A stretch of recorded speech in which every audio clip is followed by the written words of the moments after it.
Hello students, welcome back to second session of our marathon classes. तो आज जो हम डिस्कस करेंगे वो है आपका collinear points. Now collinear points ऐसे पॉइंट्स होते हैं जो एक पर्टिकुलर स्ट्रेट लाइन में लाई करते हैं। अब अगर कोई भी पॉइंट स्ट्रेट लाइन में लाई कर रहा है दैट मींस वो एक क्या होंगे, कोलिनियर पॉइंट्स होंगे। जैसे सपोज आपको एक लाइन सेगमेंट गिवन है और पॉइंट्स हैं आपके ए, ये पॉइंट हो गया है बी और ये पॉइंट हो गया है सी। That means if all the 3 points are lying in a straight line, that means these points are known as collinear points. और अगर ये तीनों पॉइंट्स एक ही स्ट्रेट लाइन में लाई करते तो इनका जो फिगर ऑब्टेन्ड होता है लाइन से ज्वाइन करने से इन पॉइंट्स को, तो वो हमेशा क्या होगा, उसका एरिया क्या होगा, 0 होगा। अगर मान लेते हैं कि अगर ये तीनों पॉइंट्स आपके एक पर्टिकुलर स्ट्रेट लाइन में लाई नहीं कर रहे, सपोज ए, बी एंड सी, तो आप जब इन्हें ज्वाइन करेंगे तो आपका 3 पॉइंट से आपको क्या मिलता है, एक ट्राइंगल। दैट मींस इसका कुछ ना कुछ एरिया होगा। सो पहली चीज कि जो कोलिनियर पॉइंट्स होते हैं वो हमेशा एक स्ट्रेट लाइन पे लाई करते हैं। सेकंड कि इनका एरिया होता है वो 0 होता है। अब हम इस पे बेस पे क्वेश्चंस कैसे आते हैं कि आपको कोऑर्डिनेट्स गिवन होंगे 3 पॉइंट्स के। सपोज x1, y1 कोऑर्डिनेट्स ए के हैं, x2, y2 बी के कोऑर्डिनेट्स हैं और x3, y3 आपके सी के कोऑर्डिनेट्स हैं। अब तीनों पॉइंट्स के कोऑर्डिनेट्स गिवन है तो हम क्या कैसे प्रूव करेंगे कि जो पॉइंट्स है वो कोलिनियर है। तो हम ये प्रूव करेंगे कि जो आपका AC है वो किसके इक्वल होना चाहिए, AB plus BC। That means इसका मतलब ये हुआ कि जो आपका लाइन सेगमेंट है, डिस्टेंस है टोटल लाइन का, वो दोनों पार्ट्स के सम के इक्वल आना चाहिए। दैट मींस जो डिस्टेंस आएगा आपका AC का, वो डिस्टेंस किसके इक्वल होना चाहिए, जो आपके रिमेनिंग पार्ट्स है AB एंड BC, उन दोनों के सम के इक्वल होना चाहिए। अगर ये कंडीशन सेटिस्फाई करती है that means points are collinear. Points are collinear. Okay, now अब हम क्वेश्चन पे आ जाते हैं। Prove that the points are collinear and the given points are given. आपको 3 कोऑर्डिनेट्स गिवन है, आपको ये प्रूफ करना है कि जो ये पॉइंट्स हैं आपके, ओके, इन पॉइंट्स के कोऑर्डिनेट्स हैं वो आपके एक स्ट्रेट लाइन में लाई कर रहे हैं। दैट मींस वो कोलिनियर है। तो हम वही स्ट्रैटेजी अप्लाई करेंगे। लाइन सेगमेंट ले लेते हैं। नाउ अब A, B and C। Now A के कोऑर्डिनेट्स हम मान लेते हैं 1, 1, B के मान लेते हैं हम -2, 7 एंड C के कोऑर्डिनेट्स हम क्या मान ले, 3, -3। हाँ, कोऑर्डिनेट्स गिवन है। अब हमने एक पर्टिकुलर ऑर्डर में, जिस ऑर्डर में क्वेश्चन में दे रखा है, हमने उसी ऑर्डर में इनको लिखे। अब अगर देखिए कि हो सकता है कि आपके ये पॉइंट्स है ये इंटरचेंज भी हो सकता है, बट हमने यही अज्यूम किया है कि जो ये पॉइंट्स है ये इस ऑर्डर में है। ओके, अब हम सॉल्व कर लेते हैं। डिस्टेंस फार्मूला अप्लाई कर लेंगे। First we will be calculating the distance of AB। तो AB का डिस्टेंस फार्मूला अप्लाई करेंगे, x2 - x1 whole square plus y2 - y1 whole square. Now A, B का डिस्टेंस फाइंड कर रहे, that means -2 - 1 whole square and 7 - 1 whole square.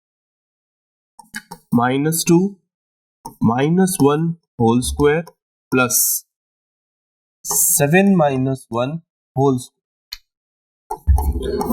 That means here it will be -3 whole square and 6 whole square. So -3 square is 9 and 6 square is 36. Total it is √45. अब बच्चों जो आपका √45 है इसे हम सिंप्लीफाई करके ही लिखेंगे आगे।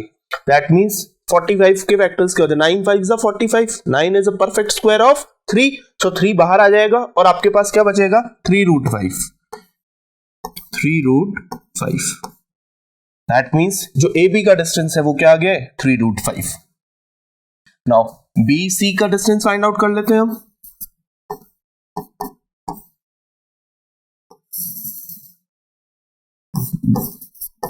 अगेन डिस्टेंस फॉर्मूला अप्लाई कर लेते हैं।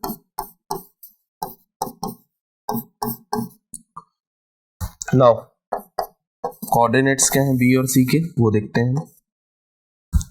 B and C, 3 minus 2 whole square and -3 -7 whole square. ये ध्यान रखना है कि जो हम कोऑर्डिनेट्स ले रहे हैं वो परफेक्ट होने चाहिए आपके साइन विद साइन।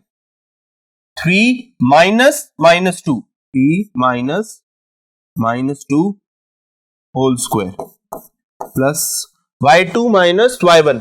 y2 का कोऑर्डिनेट है आपका -3 and -7, -3 and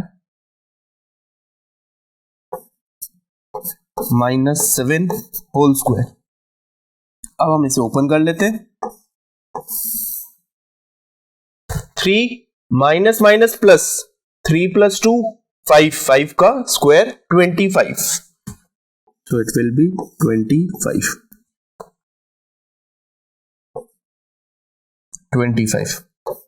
and -3 -7 whole square, that means -3 -7 is -10 and 10 का whole square 100,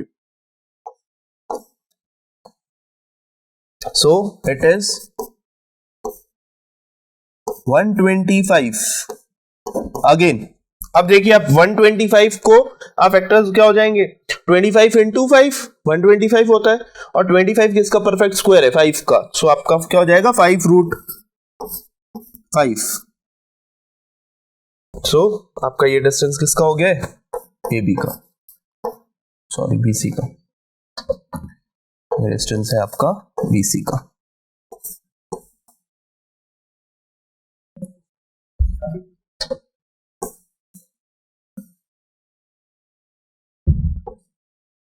ओके, ये बी सी है आपके पास में और ये है आपका A B.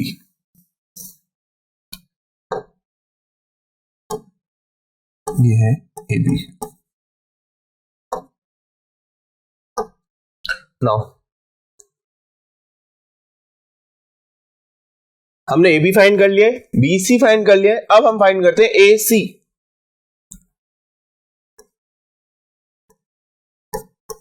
Again distance formula, x2 - x1 whole square plus y2 - y1 whole square, so AC will be equal to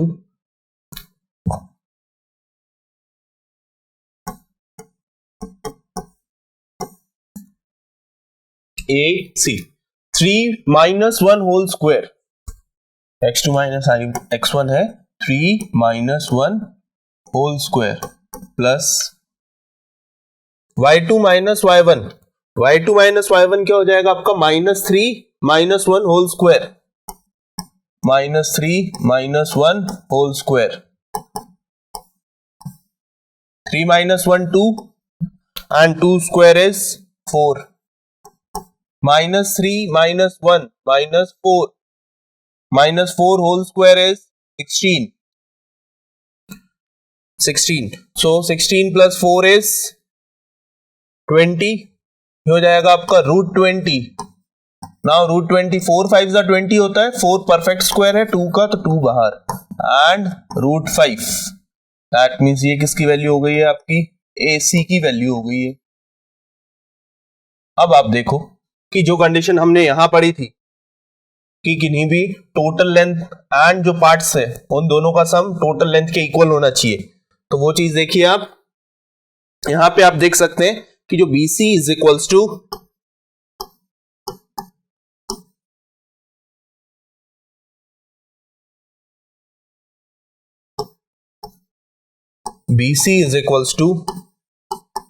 AB plus AC, BC is equals to AB plus AC। BC की value क्या दे रखी है आपको, देखिए 5√5 and AB is 3√5 and AC is 2√5। now √5 common ले सकते हैं हम, 3 + 2 5, so it is 5√5 and it is also 5√5, that means the distance between the two, sum of the distance between the 2 points is equal to the third point, that means जो आपकी यहां से ये जो है ये चेंज हो जाएंगे आपके आपका क्या हो जाएगा, टोटल लेंथ क्या हो जाएगी, BC, दैट मीन्स ये हो जाएगा आपका B और ये पॉइंट हो जाएगा A। देखिए अब BC equal to AB plus AC, और वही चीज हमने प्रूव कर ली है, that means the given points are collinear. Next question पे चलते हैं। नेक्स्ट टॉपिक है आपका सेक्शन फॉर्मूला। अब सेक्शन फॉर्मूला क्या होता है, अगर कोई भी आपको लाइन सेगमेंट गिवन है और एक ऐसा पॉइंट सिचुएटेड है उस लाइन सेगमेंट पे जो उस लाइन सेगमेंट को रेशियो में डिवाइड कर रहा है, let this point be P। तो आपके A पॉइंट्स के कोऑर्डिनेट्स मान लेते हैं हम x1, y1, B पॉइंट के कोऑर्डिनेट्स मान लेते हैं हम x2, y2, और P पॉइंट के कोऑर्डिनेट्स हो गए हैं x, y। और आपको बोला है कि जो पॉइंट P है ये इस लाइन को रेशियो में डिवाइड कर रहा है m1:m2, दैट मींस रेशियो कितना गिवन है हमें, m1:m2, इस रेशियो में ये डिवाइड कर रहा है। अब फॉर्मूला कैसे है, दो टाइप के फॉर्मूला है, एक तो है आपका इंटरनल डिवीजन है और एक है आपका एक्सटर्नल डिवीजन। इंटरनल डिवीजन में क्या होता है आपका कि जो ये पॉइंट P है वो इन दोनों points, point A and point B के बीच में लाई करता है, बीच में, दैट मींस इन दोनों के बीच में कहीं पे भी लाई कर सकता है, that means with in the line segment, internal के केस में। एक्सटर्नल के केस में क्या होता है, जो आपका ये पॉइंट P है ये आपका या तो B के आगे होगा या फिर A के पहले होगा, तो उस डिवीजन को हम बोल देते हैं external division. Okay, now internal division के लिए क्या फॉर्मूला है आपके पास, इंटरनल डिवीजन, इंटरनल डिवीजन में पॉइंट P के जो कोऑर्डिनेट्स हैं x, y, वो हम कैसे लिख सकते हैं, देखिए आप, पहला कोऑर्डिनेट है वो x कोऑर्डिनेट लिख रहा हूं मैं, तो x कोऑर्डिनेट है वो है आपका m1 x2 plus m2 x1 upon m1 plus m2। ये आपका फर्स्ट कोऑर्डिनेट है, किसका है, x कोऑर्डिनेट हम पॉइंट P के लिए लिख रहे हैं, तो m1 x2 plus m2 x1 upon m1 plus m2। Now y coordinate कैसे लिखेंगे,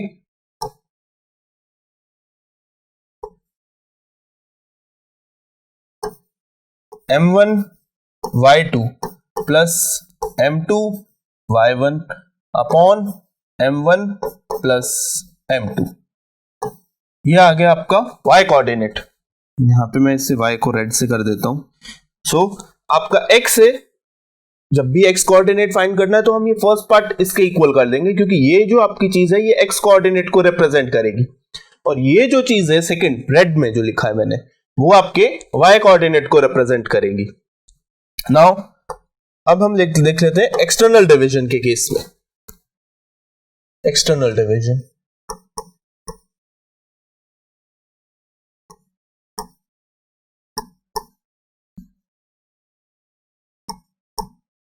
एक्सटर्नल डिवीजन में सिर्फ एक ही चीज में चेंज आएगा आपके, वो चेंज होगा सिर्फ साइंस का।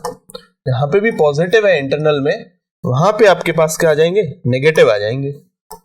सो x के लिए हम क्या लिखेंगे, m1 x2 minus m2 x1 upon m1 minus m2, और y के कोऑर्डिनेट्स हम कैसे लिखेंगे,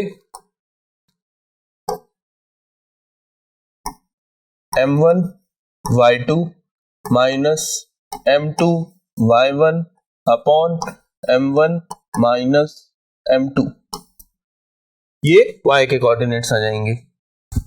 अब इसमें एक स्पेशल केस है। स्पेशल केस क्या है बच्चों, कि ये है कि जब आपका जो ये रेशियो है वो इक्वल हो जाए, that means m1 equal to m2। Special case क्या होगा, देखिए आप,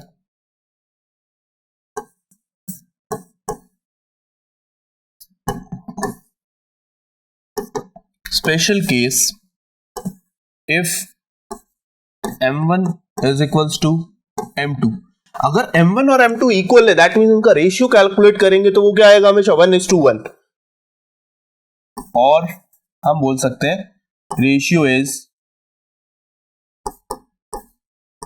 1:1.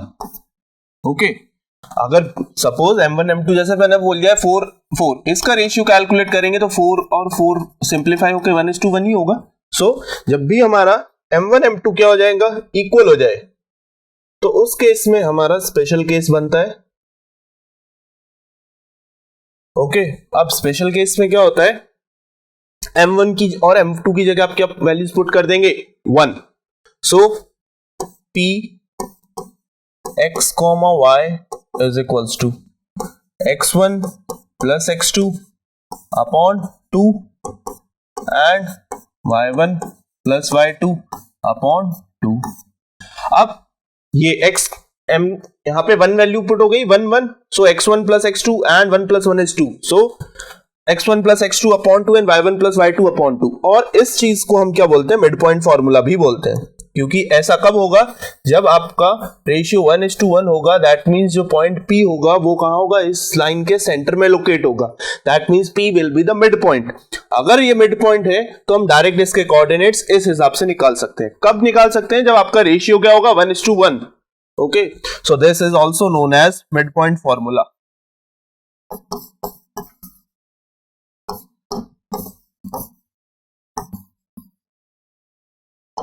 Mid point formula. सो हमने क्या पढ़ा है, internal division, external division and special case है आपका जब आपका क्या हो जाए, रेशियो इक्वल हो जाए. ओके, अब हम इसी पे बेस्ड पे नेक्स्ट क्वेश्चंस पे आ जाते हैं, सेक्शन फॉर्मूला पे बेस्ड.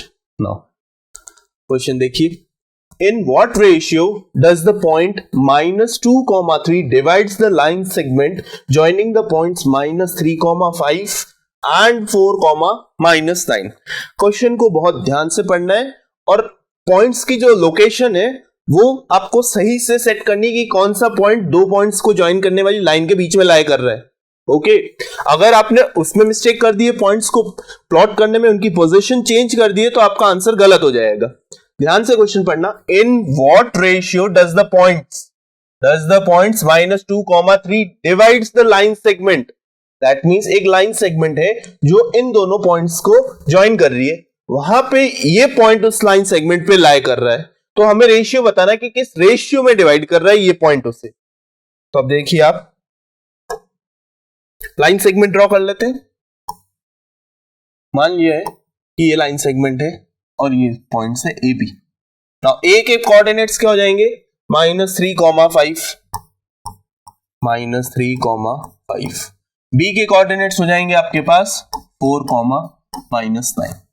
ओके, नाउ अब बोला ये पॉइंट डिवाइड कर रहा है इस लाइन सेगमेंट को, तो ये पॉइंट आप कहीं पे भी रख सकते हैं. ये पॉइंट P रख दिया मैंने और इसके कोऑर्डिनेट्स क्या हो गए, 2, आपको क्या फाइंड आउट करना है, m1:m2. दैट मींस m1 और m2 की वैल्यू आपको फाइंड करनी है.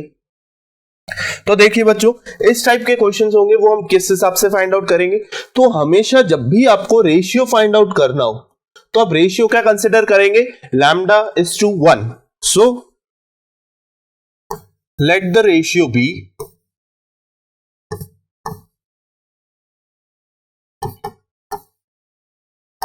λ:1. λ:1 दैट मींस m1 की वैल्यू क्या हो जाएगी, लैम्डा. m1 की वैल्यू क्या हो जाएगी, लैम्डा, एंड m2 की वैल्यू क्या हो जाएगी, 1. क्योंकि ये ऐसा क्यों कंसिडर करते हैं, क्योंकि हमारे पास सिर्फ एक इक्वेशन ही होती है, तो हम एक इक्वेशन से दो अननोन नहीं फाइंड आउट कर सकते. इसलिए हम क्या करते हैं, इन दोनों को एक रिलेशन लिख देते हैं, λ:1. ओके, सो ये लैम्डा हो गया है आपका और ये हो गया है 1. अब हम फर्दर सॉल्व कर लेते हैं. नाउ अब आपको रेशियो फाइंड करना है, तो अगेन जब भी रेशियो फाइंड करना होगा तो हम क्या करेंगे, सेक्शन फॉर्मूला ही यूज करेंगे.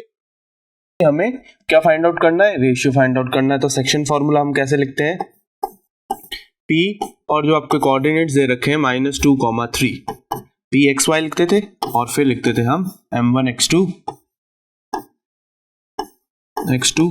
Plus m2y1 upon m1 plus m2.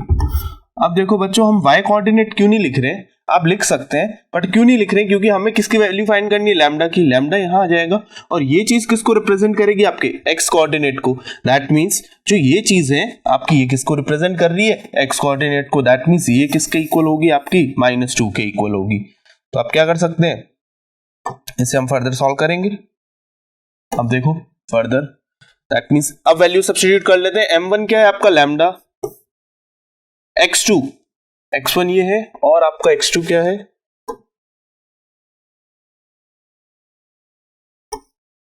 4 - 9 है। तो x2 क्या है आपका 4, तो ये हो जाएगा 4 प्लस m2 है आपका 1 एंड y1 m2 y1 क्या है आपका 5 अपॉन लैम्डा प्लस 1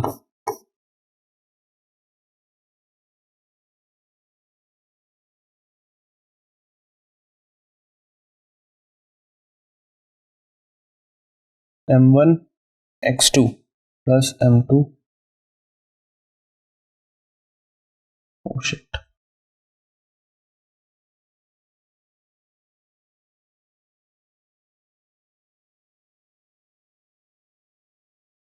तो अब हम यूज करेंगे सेक्शन फॉर्मूला। सेक्शन फॉर्मूला क्या होता है आपका, p माइनस x, y की जगह हम क्या लिख देंगे, पॉइंट्स क्या है -2, 3। सो यहाँ पे हो जाएगा आपका m1 x2 plus m2 x1 upon m1 plus m2। Now value substitute कर लेते हैं सिर्फ x कोऑर्डिनेट की, क्योंकि हमें क्या करना है, लैम्डा फाइंड आउट करना है, तो हम सिर्फ x कोऑर्डिनेट को इक्वल कर लेंगे। दैट मींस यहाँ पे आ जाएगा डिनोमिनेटर में लैम्डा प्लस 1, m1 की वैल्यू है लैम्डा, x2 क्या होगा आपका 4 and m2 is 1 and x1 क्या है आपका -3। ओके, और ये चीज किसको रिप्रेजेंट कर रहा है, x कोऑर्डिनेट को, और x कोऑर्डिनेट क्या गिवन है हमें, p का -2, तो ये चीज किसके इक्वल होगी आपकी -2 के इक्वल। अब हम क्या करेंगे, क्रॉस मल्टीप्लाई इस चीज को यहाँ और इसे सॉल्व कर लेते हैं। तो ये हो जाएगा आपका -2 lambda plus 1 is equals to 4 lambda -3। अब हम इसे सॉल्व कर लेते हैं। तो ये क्या हो जाएगा आपका बच्चों, -2 lambda -2 lambda and -2 plus minus minus and ये हो जाएगा आपका 4 लैम्डा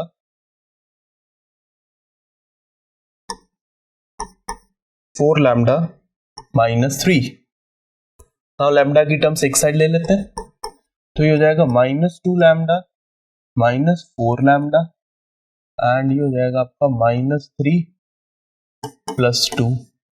तो आपके पास क्या आ जाएगा, -6 lambda is equals to -1, minus और माइनस कैंसिल हो जाएगा, that means 6 lambda equal to 1।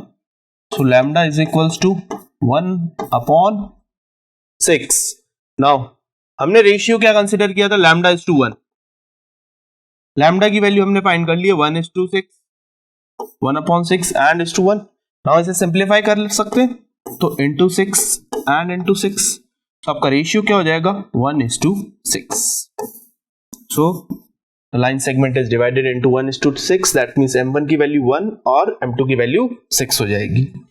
अब देखते हैं next question.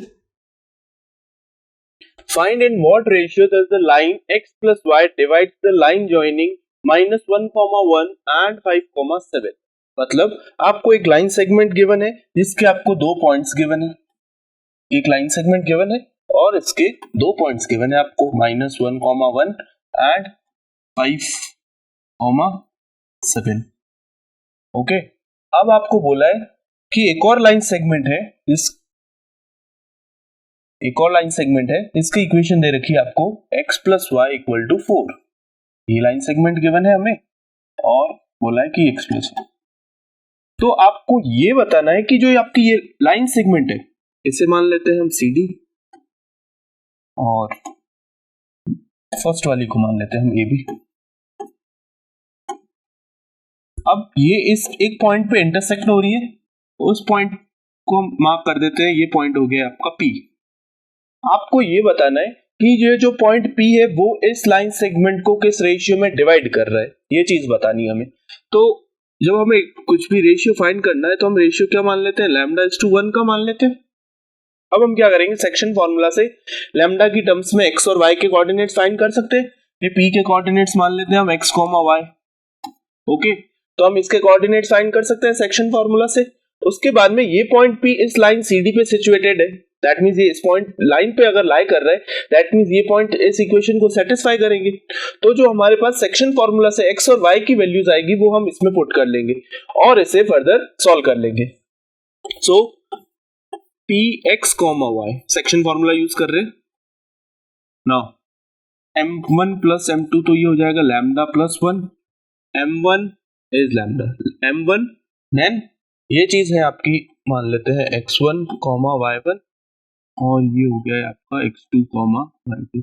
Now m1 x2, m1 क्या है आपका lambda and x2 is 5 plus m1 m2 is this 1 and x1 is -1। Okay, तो ये चीज हो गई आपकी x कोऑर्डिनेट। अब y कोऑर्डिनेट क्या होगा आपका, again lambda plus 1 m1 y2 क्या है आपका 7 and plus m2 y1, that means 1 into 1। Okay, अब हम इसे फर्दर सॉल्व कर लेते हैं। तो यहां से हमारे पास x कोऑर्डिनेट किसके इक्वल हो जाएगा आपका 5 lambda minus 1 upon lambda plus 1, और आपका जो y कोऑर्डिनेट होगा वो किसके इक्वल हो जाएगा बच्चों, lambda plus 1 7 lambda plus 1। Okay, ये x कोऑर्डिनेट और y कोऑर्डिनेट आ गए। किसके कोऑर्डिनेट आए, ये पॉइंट P के कोऑर्डिनेट्स। अब ये point P x plus y पे लाई कर रहा है, दैट मींस ये वैल्यूज इसको सब्स्टिट्यूट फॉलो करनी चाहिए। तो हम क्या करेंगे, ये वैल्यूज इसमें सब्स्टिट्यूट कर लेंगे। सो substituting x and y in the equation,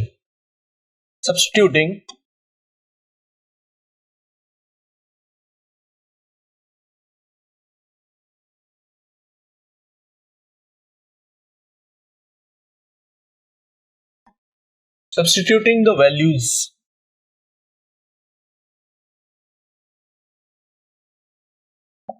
in equation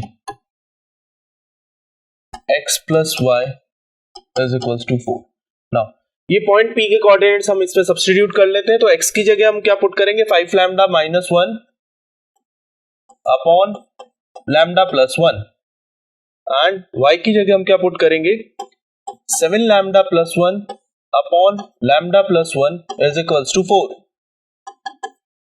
अब हम इसे फर्दर सॉल्व कर लेते हैं। एलसीएम आ जाएगा बच्चों आपका लैम्डा प्लस 1 एंड ये हो जाएगा आपका 5 lambda minus 1 plus 7 lambda plus 1 equal to 4। अब हम -1 + 1 कैंसिल हो जाएगा, 7 लैम्डा प्लस 5 लैम्डा हो जाएगा आपका 12 लैम्डा, और इस लैम्डा प्लस 1 को हम ट्रांसफर कर देते हैं तो ये हो जाएगा आपका 4 लैम्डा प्लस 1। अब इसे सॉल्व कर लेते हैं तो ये हो जाएगा 12 lambda is equals to 4 lambda plus 4। 4 lambda यहां ट्रांसफर होगा तो माइनस आ जाएगा, तो ये हो जाएगा 8 lambda equal to 4।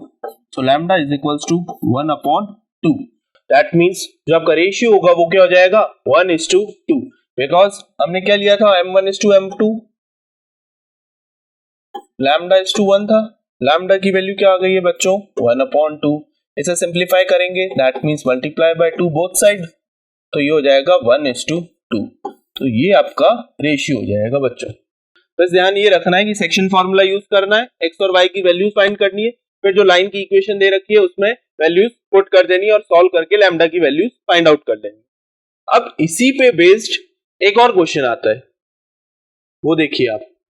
Now find the ratio in which the points -3, P divides the line joining -4, 5, 4, -4 and -2, 3 internally, and also find the value of P। देखो बच्चों, इसमें हमें रेशियो भी फाइंड करना है और एक मिसिंग कोऑर्डिनेट भी फाइंड करना है। ये भी एक इंपॉर्टेंट क्वेश्चन है आपके। नाउ पहले लाइन सेगमेंट देख लेते हैं। पॉइंट्स की पोजीशन बहुत ज्यादा इंपॉर्टेंट है कि कौन सा पॉइंट कहां लाई करेगा। इन find the ratio in which point divides the line joining, that means ये दोनों कोऑर्डिनेट्स किसके, एंड पॉइंट्स के लाइन के। दैट मींस अगर ये लाइन ए बी है तो आप एंड पॉइंट्स के कोऑर्डिनेट्स क्या हो जाएंगे बच्चों, -5 कॉमा -4 एंड सेकेंड पॉइंट के कोऑर्डिनेट्स क्या हो जाएंगे, -2 कॉमा 3। अब कौन सा पॉइंट डिवाइड कर रहा है, ये पॉइंट, तो इस पॉइंट को मैं मान लेता हूं x और ये हो गया आपका -3 कॉमा p। ओके, हमें क्या फाइंड आउट करना है, एक तो रेशियो फाइंड आउट करना है और हमें एक अननोन कोऑर्डिनेट भी गिवन है वो फाइंड करना है। तो जब भी रेशियो गिवन नहीं होगा तो हम क्या कंसीडर करेंगे, let the ratio be lambda is to 1, that means m1 की वैल्यू क्या हो जाएगी लैम्डा एंड m2 की वैल्यू क्या हो जाएगी 1। अब हम देखते हैं, आगे सॉल्व करते हैं। देखिए पहले हम क्या करेंगे, पहले हम फाइंड करेंगे रेशियो और उसके बाद हम फाइंड करेंगे p। ये ध्यान रखना, ऐसा नहीं कि हम पहले p फाइंड करेंगे, p नहीं फाइंड हो सकता। क्यों नहीं फाइंड हो सकता, क्योंकि जब आप सेक्शन फॉर्मूला करोगे और इक्वेट करोगे उस चीज को y के, तो y की वैल्यू भी अननोन है और लैम्डा भी अननोन है, तो एक इक्वेशन से दो अननोन आप नहीं फाइंड आउट कर सकते। तो पहले हम लैम्डा की वैल्यू फाइंड आउट करेंगे, उसके बाद में p की वैल्यू फाइंड आउट करेंगे। अब देखो जो आपका 3 है, हम डायरेक्ट सेक्शन फॉर्मूला से डायरेक्ट बता रहा हूं आपको कि जो आपका 3 है वो किसके इक्वल होगा, x कोऑर्डिनेट है तो इसका सेक्शन फॉर्मूला में x कोऑर्डिनेट के इक्वल होगा। That means m1x2 plus m2x1 upon m1 plus m2, इस चीज के इक्वल होगा ये चीज। अब देखिए वैल्यू सब्स्टिट्यूट कर लेते हैं हम, नहीं पता है तो ये आपका लैम्डा प्लस 1, ये हो जाएगा आपका -3, m1 की वैल्यू है लैम्डा, x2 ये x1 और ये y1 और ये है आपका x2 और ये चीज है आपकी y2। x2 x की बात कर रहे हैं तो x2 क्या हो गया, -2, x2 -2 हो गया। देन m1 इज 1 और x1 क्या है बच्चों, -5। ये ध्यान रखना है कि साइन साथ में लेना है, अगर साइन की मिस्टेक हो गई तो आपके आंसर्स रॉन्ग हो जाएंगे। अब देखिए ये हो गया है लैम्डा प्लस 1, ये हो जाएगा -2 लैम्डा एंड ये हो जाएगा आपका -5। अब हम यहाँ पे क्रॉस करके लैम्डा की वैल्यूज फाइंड आउट कर लेंगे तो रेशियो आ जाएगा हमारे पास। नाउ क्रॉस मल्टीप्लाई इट, तो क्रॉस मल्टीप्लिकेशन से आप देखिए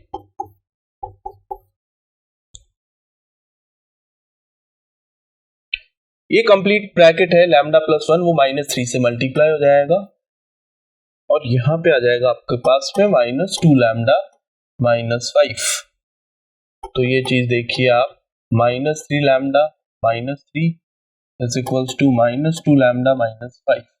नाउ लैम्डा की टर्म्स चेंज कर देते हैं, lambda one side and constant terms एक साइड ले लेते हैं, तो ये -5 प्लस 3, ओके, और ये -2 यहाँ आएगा तो ये हो जाएगा +2। ओके, तो ये हो जाएगा आपके पास में minus lambda is equals to -5 plus 3 -2, तो लैम्डा की वैल्यू क्या हो गई है 2। सो आपका रेशियो क्या हो जाएगा, ratio will be lambda is to 1, that means 2:1। Now अब हमें क्या फाइंड करना है, p। अब p किसके इक्वल होगा, आपका y कोऑर्डिनेट के इक्वल होगा, तो p किसके इक्वल होगा, m1 x2 y कोऑर्डिनेट है तो ये हो जाएगा m1 y2 plus m2 y1 upon m1 plus m2। ये कैसे लिखा है, सेक्शन फॉर्मूला में p किसके इक्वल होता है आपका m1 y2 plus m2 y1 upon m1 plus m2। Now हमें रेशियो भी पता है और कोऑर्डिनेट्स भी पता है, तो p की वैल्यू हो जाएगी, तो हम p किसके इक्वल होगा आपका 2:1, दैट मींस m1 की वैल्यू क्या आ गई है 2 आ गई है, तो यहाँ पे लिख देते हैं हम 2 + 1। ओके, m1 की वैल्यू आ गई है 2, y2 ये y1 है, ये y2 क्या है 3 है, प्लस m2 क्या है आपका 1 एंड y1 -4। अब इसे सॉल्व करेंगे तो हमारे पास किसकी वैल्यू आ जाएगी, p की। तो अब हम आगे फर्दर सॉल्व कर लेते हैं बच्चों। 3 × 2 = 6 -4 upon 3 is equals to p. 6 minus 4 is 2 by 3 which is equal to p. So आपकी p की वैल्यू भी आपने फाइंड कर ली है और आपने लैम्डा की वैल्यू भी फाइंड कर ली है.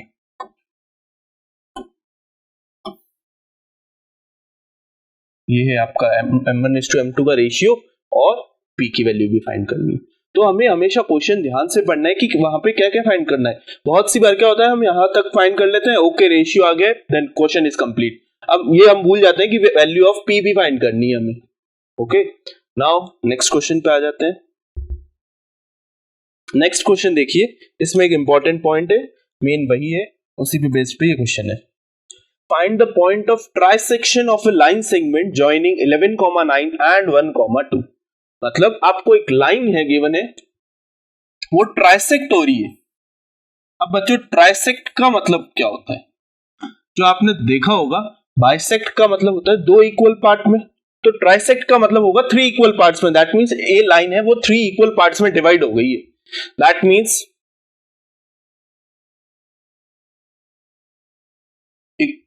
एंड 2 इन ये 3 पॉइंट्स में डिवाइड हो गई है. अब इक्वल पॉइंट्स में, दैट मींस रेशियो क्या हो जाएगा बच्चों, 1:1:1.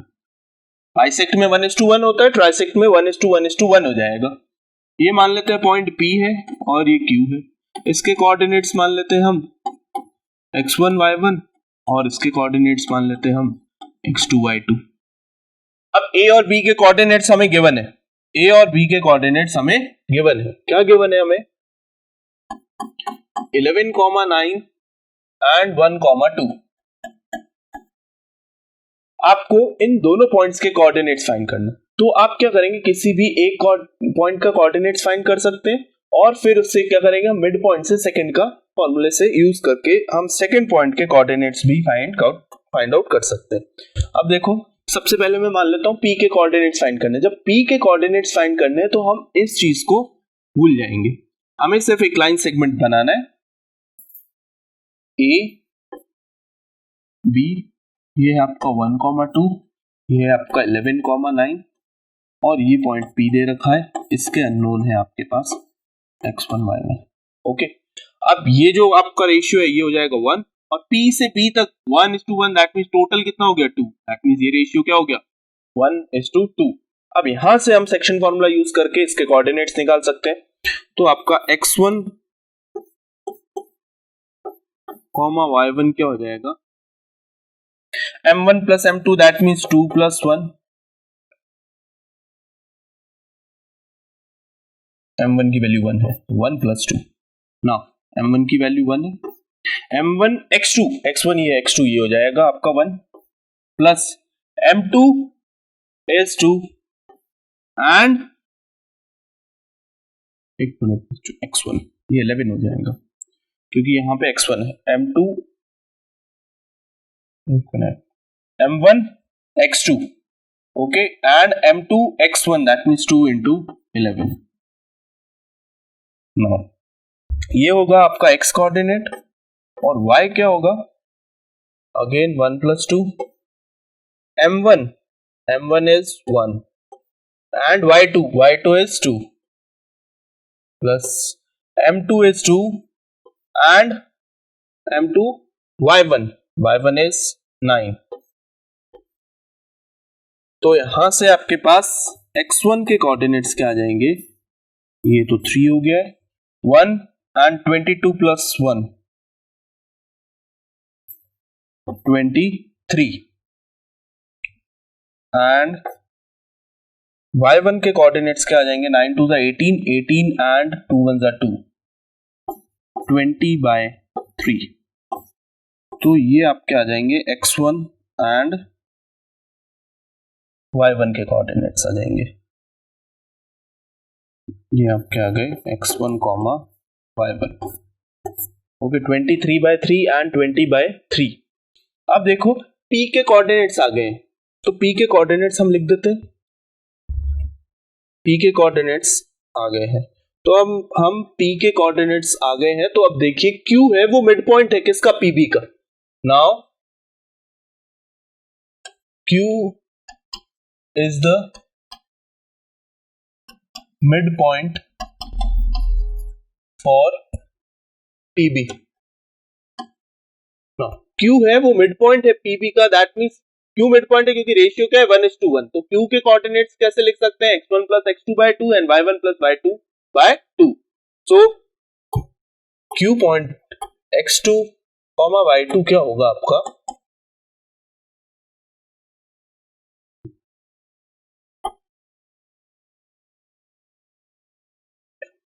x1 plus this upon 2. तो x1 और x2 की वैल्यूज यहां पे, तो हम क्या लिख सकते हैं 23/3 plus 1 upon 2 and 20/3 plus 2 upon 2.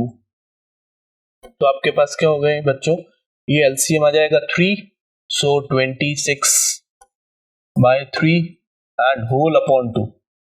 Okay, and ये हो जाएगा आपका 26/3 एंड होल अपॉन 2 में है. नाउ जब आपका एक फ्रैक्शन है एंड अपॉन 2, तो हम क्या करते हैं, जो अपॉन 2 है इसे 2/1 लिख सकते हैं और इसी का रेसिप्रोकल हो जाता है, तो ये हो जाएगा 26/3 इंटू 1/2. 2/1 था तो रिवर्स होके 1/2 हो गया. ओके, एंड यहाँ पे हो जाएगा 26/3 और ये भी हो जाएगा 1/2. अब हम इसे, ये हो गया 13, ये भी हो गया 13. तो आपके पास कोऑर्डिनेट्स क्या आ गए 13,3,